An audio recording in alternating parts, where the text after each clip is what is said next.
Hello, and welcome to another exciting edition of Hidden in the Universal Vault. I'm Ron, your host, and for tonight's movie, we're gonna take a look at a movie that was released by Universal alongside the numbnuts at Morgan Creek Productions. This movie stars Matt Damon, Angelina Jolie, and Robert De Niro, who also directs this film. 2006, The Good Shepherd. Now, The Good Shepherd, I wasn't sure to expect what this movie was even about, but I was hesitant to watching this movie because it was actually made by Morgan Creek Productions. So, as you know on this channel, I have covered a few of their movies on the channel that were made by Universal. So that being Two for the Money and Man of the Year, I think, with Robin Williams. And I can tell you, yeah, both of those were pretty bad. But The Good Shepherd was I was intrigued, and I'm gonna tell you right now, this movie is a masterpiece. I could not believe, I never thought Morgan Creek would make a great movie. So, before I begin the review, I just gotta say, good job, Morgan Creek. You made a great movie. Now that I mentioned that this is great, let's talk about The Good Shepherd. So, The Good Shepherd, like I said, The Good Shepherd, I'll put it right there. The Good Shepherd basically focused on Matt Damon, who he plays, was it Jack Ross? No, Edward Wilson. So he plays a man named Edward Wilson. Basically, he's the founder of the CIA.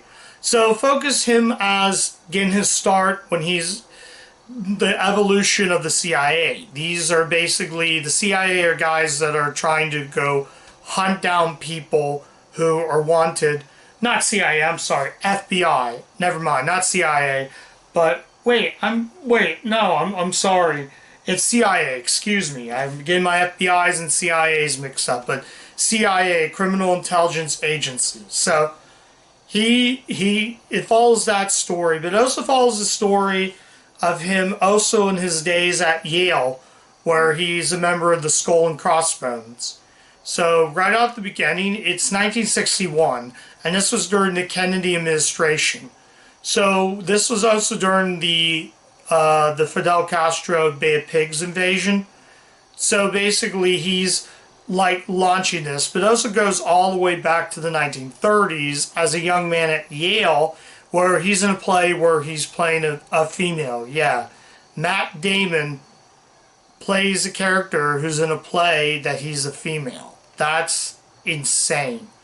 So those will focus on that. Let me run down the whole cast before I continue. So in addition to those three, I forgot to mention this also has Alec Baldwin, Tammy Blanchard, Billy Crudup, Keir Dullea,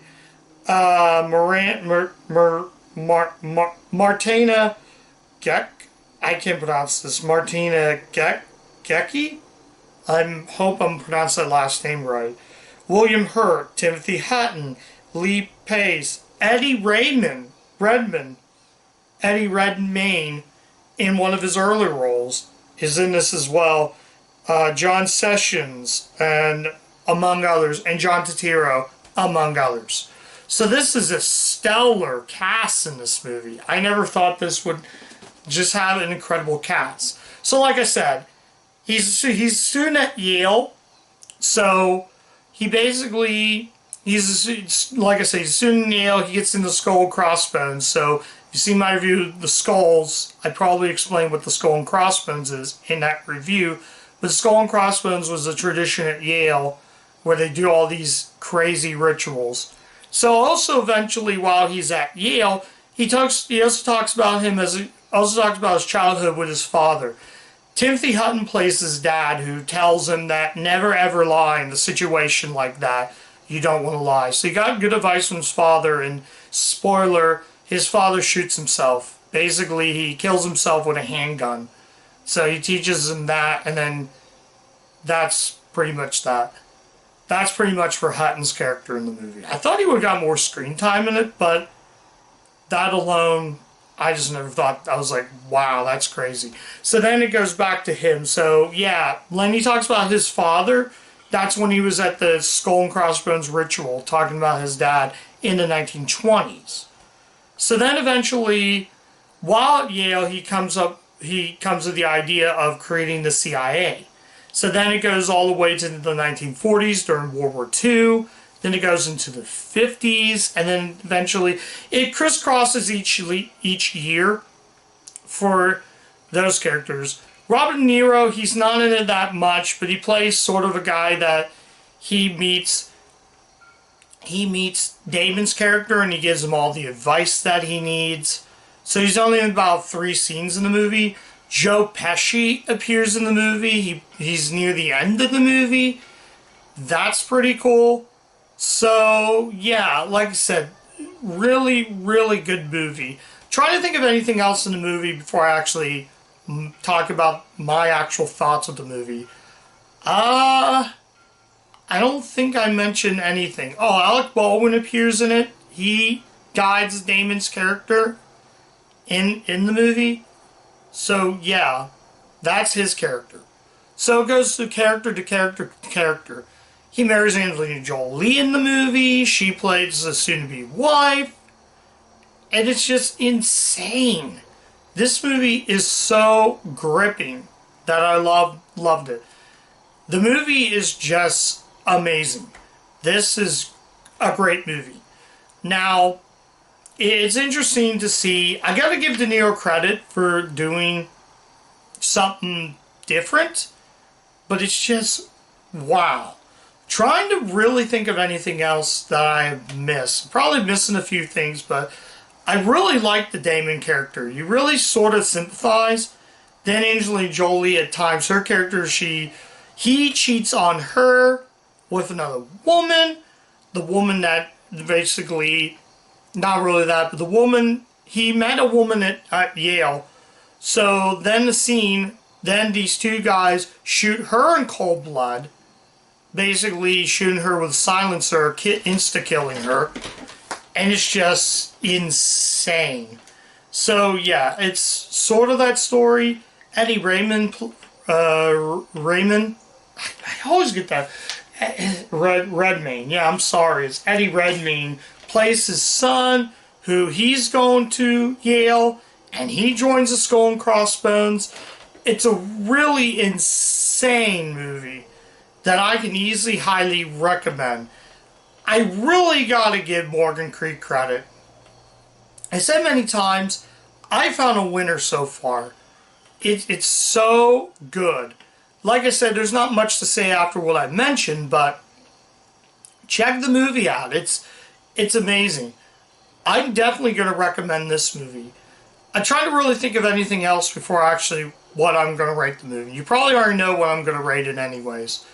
I'm trying to think of what else.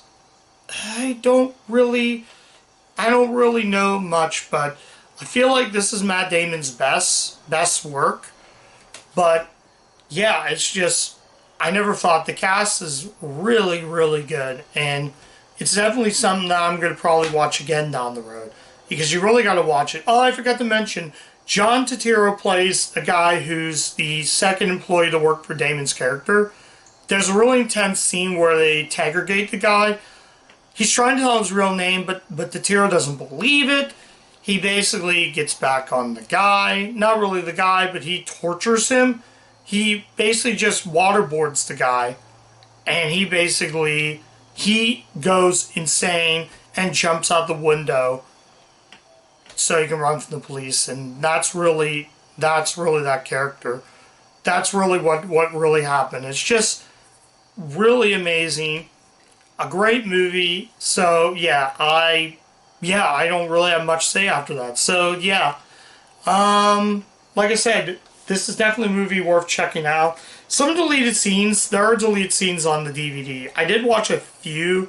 The one scene I liked the most, I'm going to talk about one deleted scene before I rate the movie.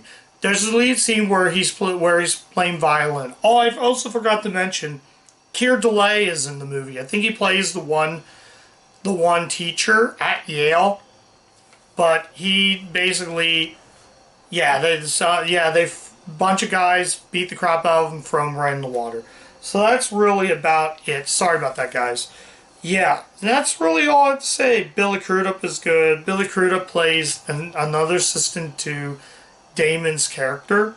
I'm trying to think of anybody else. Oh, I forgot to mention the one scene.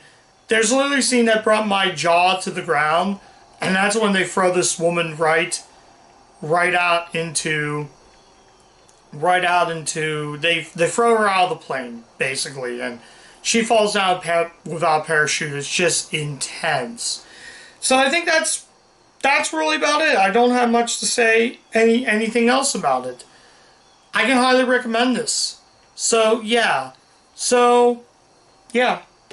I'm gonna go ahead and say it right out of the way.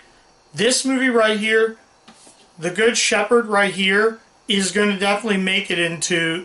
This one's going to be on my year's best list at the end of the year. So when I get the best of list at the end of the year, this one's going to have a spot in that top whatever. That it's going to be in the best list for sure. I'm definitely going to watch this one again. So yeah. And yeah, let's get out of the way. I'm going to give The Good Shepherd an automatic 5 out of 5. I said it right now, 5 out of 5, automatic 5 out of 5. This movie is so good in many ways. It's a masterpiece. The performances from Damon, Jolie, De Niro, even though De Niro's not in that much, it's his directing that's just so good. The direction, I was surprised because his previous film he directed was The Bronx Tale. This would be De Niro's second film as a director. But he's good in it though too. A lot of the actors don't have much screen time or very good. Like I said, De Niro, Hutton is good. He doesn't have much screen time, but he is great in the movie. And it is just amazing from start to finish. Seek out The Good Shepherd. It's definitely something to check out. And thank you so much, Morgan Creek. You actually made a very good movie. I was really pleasantly surprised because every Morgan Creek movie I've ever watched has just not been great. Some of them just been really, really bad. But with this movie, wow, did they just nail that out of the park. And it's because of the directing and De Niro's directing. Actually, it was written by Joe Roth, who... James G. Robertson. He was the founder of Morgan Creek. He basically produces any movie that has Morgan Creek's name attached. But Eric Roth wrote this, and Robert De Niro, he didn't write it. I was pleasantly surprised. This is an R-rated movie, guys, so it's definitely not... It's definitely a movie that I don't recommend for the squeamish. But if you can get over that, definitely check the movie out. And I loved it. Like I said, it's something I'm going to go back and check out. So, do see The Good Shepherd. It's definitely a good movie, as what the title says. So yeah, that's my review of The Good Shepherd. Thank you guys so much for watching. If you do like the content of the channel, you can check out all of my socials. You can go ahead and, well, not all my socials, but you can check out my Letterboxd page. You can, if you want to check out all my content, subscribe to the channel, subscribe to the channel, click the bell, ring the bell notification so you get all of my videos, and you can check me out there as well. I'm on Letterboxd. Check me out there as well. And yeah, let me know what you guys think of The Good Shepherd. Did you guys like it? Did you guys hate it? Let me know in the comments. So yeah, and as always, keep watching those Universal movies, and I'll catch you guys next time. Bye.